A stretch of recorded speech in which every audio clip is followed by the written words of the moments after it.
Bharat Ratna doctor Babasaheb Ambedkar स्वाधार योजना तर 2025-26चे form म्हणजे यामध्ये नवीन विद्यार्थी आणि ज्या विद्यार्थ्यांनी मागच्या वर्षी स्कॉलरशिप घेतलेली आहे स्वाधार योजनेची तर रिन्यूअल विद्यार्थी अशा प्रकारे जे फॉर्म आहे कधी सुरू होणार आणि यामध्ये कोणकोणत्या कंडिशन असणार आहे या संदर्भात संपूर्ण माहिती आपण या व्हिडिओमध्ये बघणार आहे आणि विद्यार्थी यासाठी फॉर्म कधीपासून भरू शकणार आहे या संदर्भात सुद्धा संपूर्ण माहिती आपण बघणार आहे। तर सर्वप्रथम बघू शकता यामध्ये जेही विद्यार्थी एससी कॅटेगरीमध्ये आहे व नवबौद्ध प्रवर्गातील विद्यार्थ्यांसाठी ही एक योजना आहे।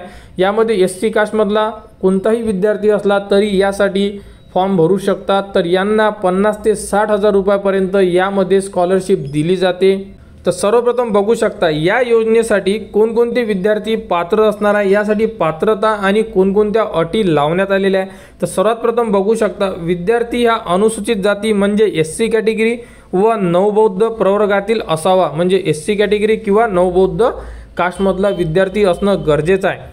त्यानंतर विद्यार्थी स्थानिक रहिवासी नसावा महानगरपालिका क्षेत्रातील म्हणजे विद्यार्थी ज्या डिस्ट्रिक्टमध्ये किंवा ज्या एरियामध्ये तुम्ही ॲडमिशन घेणार आहे फॉर एक्झाम्पल तुम्ही जर एका सिटीमध्ये ॲडमिशन घेत आहे आणि तुम्ही त्याच सिटीमध्ये राहत असाल तर तुम्हाला या योजनेचा फायदा घेता येणार नाही आहे। तुम्ही या योजनेसाठी म्हणजे बाहेरगावी जर शिकायला जात असाल तरच तुम्ही या योजनेचा फायदा घेऊ शकता। त्यानंतर महानगरपालिकेच्या हद्दीपासून 5 किलोमीटर पर्यंतच्या शैक्षणिक संस्थेत प्रवेशित असावा। तुमचं जेही कॉलेज आहे हे महानगरपालिकेच्या 5 किलोमीटरच्या आतमध्ये असणं गरजेचं आहे।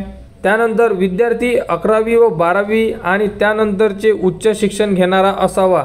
तर विद्यार्थी 10वी पास असलेला पाहिजे तर 11वीला प्रवेश मिळेल। त्यानंतर 12वी आणि 12वी पास असेल तर त्यांना फर्स्ट इयर डिप्लोमा या प्रकारे पीजी पोस्ट ग्रॅज्युएशन या प्रकारे तुम्ही जेही एज्युकेशन कंप्लीट करत असाल किंवा शिकत असाल त्या एज्युकेशनसाठी तुम्हाला या योजनेमध्ये फॉर्म भरता येणार।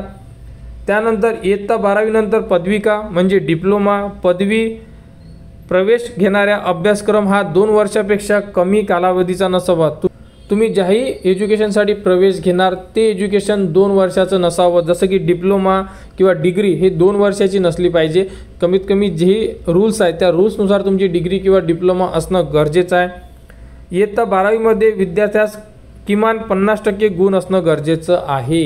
यामध्ये कंडिशन आहे की 12वीमध्ये तुम्हाला 50% गुण असेल तरच तुम्ही जेही फर्स्ट इयर किंवा डिप्लोमा करणार त्यासाठी तुम्हाला कंडिशन लावण्यात आलेली आहे 50% गुण असणं अनिवार्य आहे। जर 50च्या खाली तुम्हाला पर्सेंटेज असेल तर तुम्ही यामध्ये फॉर्म भरू शकत नाही आहे। या योजनेमध्ये दिव्यांग अनुसूचित जाती नवबौद्ध विद्यार्थ्यांना 3% आरक्षण असेल व गुणांची टक्केवारी 40 इतकी असेल म्हणजे जेही विद्यार्थी हँडिकॅप आहे त्या विद्यार्थ्यांना यासाठी 3% आरक्षण देण्यात आलेलं आहे आणि 10% जे पर्सेंटेज आहे त्यामध्ये सुद्धा सूट देण्यात आलेली आहे। तर अशा प्रकारे संपूर्ण अटी असणार आहे। जर तुम्ही या अटी पूर्ण करत असाल तर तुम्ही या योजनेसाठी फॉर्म भरू शकता। साधारणतः तुम्हाला यामध्ये 50,000 ते 60,000 पर्यंत स्कॉलरशिप मिळते आणि फक्त एससी कॅटेगरीतल्या विद्यार्थ्यांनाच ही स्कॉलरशिप लागू आहे।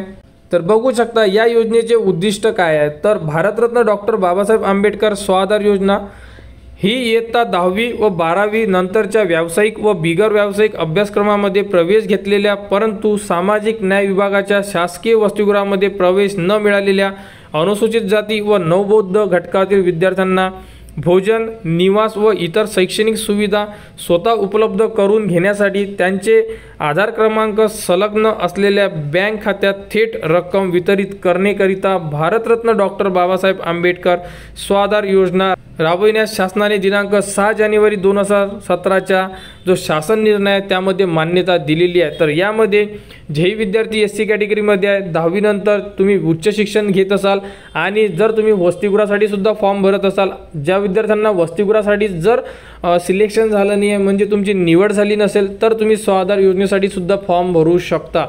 याचा अर्थ असा आहे की तुम्ही एका योजनेचा लाभ घेऊ शकता एकतर वसतिगृहाचा लाभ घेऊ शकता किंवा स्वाधार योजनेचा लाभ घेऊ शकता। तर दोन्ही योजनेचा एका वेळेस लाभ घेऊ शकत नाही आहे तुम्ही फक्त एकाच योजनेचा लाभ घेऊ शकता। तर फॉर्म कधी सुरू होणार तर याबद्दलची अजूनपर्यंत प्रॉपर अपडेट आलेली नाही आहे परंतु 15 ऑगस्ट नंतर यामध्ये संपूर्ण माहिती उपलब्ध होऊ शकते।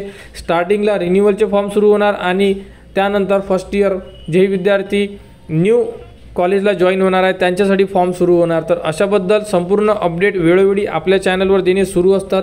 वसतिगृहाचा सुद्धा व्हिडिओ देण्यात आलेला आहे, तो व्हिडिओ बघू शकता तुम्ही. ज्यांनाही प्रोफेशनल एज्युकेशनसाठी ॲडमिशन घेतली आहे, जसे की इंजिनिअरिंग आहे, फार्मसी आहे, डिप्लोमा, पॉलिटेक्निक आहे, फार्मसी डिप्लोमा आहे, अशा प्रकारे जर तुम्ही ॲडमिशन घेतलेली असेल तर तुमचे फॉर्म अजूनपर्यंत सुरू झालेले नाही आहे.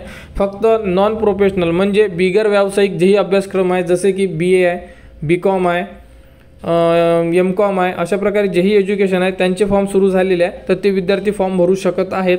आणि लिस्ट कधी लागणार आहे किंवा या संदर्भात जेही अपडेट आहे, जसे आपल्यापर्यंत इन्फॉर्मेशन येते त्याप्रकारे आपण संपूर्ण माहिती आपल्या चॅनलमार्फत विद्यार्थ्यांपर्यंत पोहोचवतो. त्यासाठी यावर्षीचे जे स्वाधारचे फॉर्म आहे त्याबद्दलची सुद्धा संपूर्ण माहिती तुम्हाला आपल्या चॅनलवर देण्यात येणार. त्यासाठी चॅनलच्या कनेक्टमध्ये राहा, चॅनलला सबस्क्राईब करून ठेवा, जेणेकरून येणाऱ्या ज्या अपडेट असेल ह्या तुमच्यापर्यंत पोहोचल्या पाहिजे. टेलिग्राम चॅनलसुद्धा तुम्ही ते सुद्धा चॅनल जॉईन करून ठेवू शकता, कारण काही अपडेट तिथे सुद्धा देण्यात येत असतात. त्यासाठी तर भारतरत्न डॉक्टर बाबासाहेब आंबेडकर स्वाधार योजना 2025-26 फॉर्म सुरू झाल्यानंतर संपूर्ण माहिती तुम्हाला आपल्या चॅनलवर देण्यात येणार. त्यासाठी चॅनलच्या कनेक्टमध्ये राहा, चॅनलला सबस्क्राईब करा व हा व्हिडिओ इतरांपर्यंत शेअर करा.